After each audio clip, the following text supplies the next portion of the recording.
presented by BS Hit.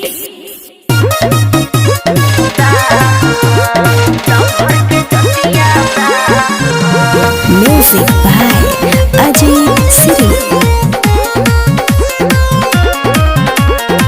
Mafia hockey मवाली है क्यों रामायण के बाली है। अरे बाबू पड़वा पाले बुझा जाई। अच्छा तो देख ले माफिया हॉकी मवाली है क्यों रामायण के बाली है।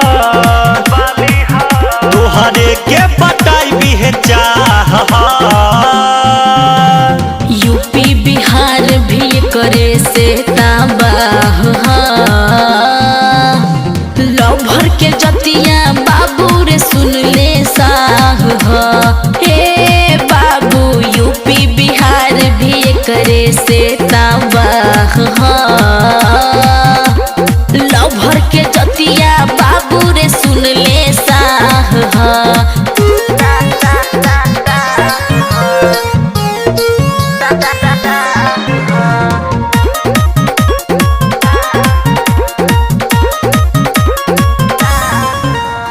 हमारा भी केतने अइले आ गइले केहू से कुछो ना भइल।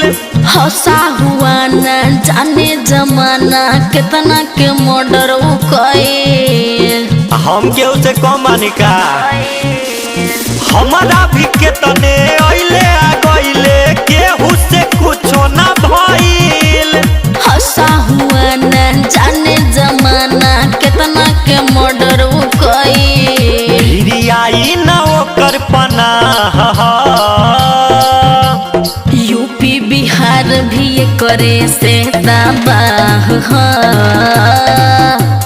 लभर के जतिया बाबू रे सुन ले साह बुझाइल। यूपी बिहार भी करे से तबाह लभर के जतिया बाबू रे सुन ले साह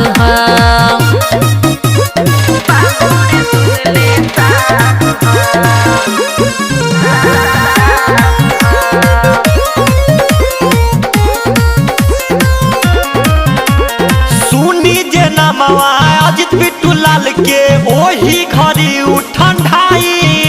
हमारी जे गोली निकली न बोली कदी तहर सफाई ठंडाइए जइबा।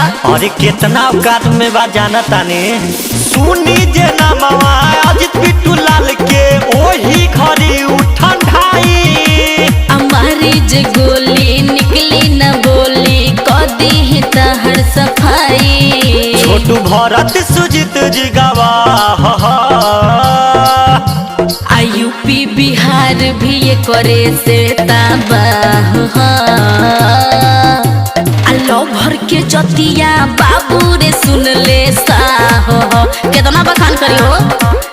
यूपी बिहार भी करे से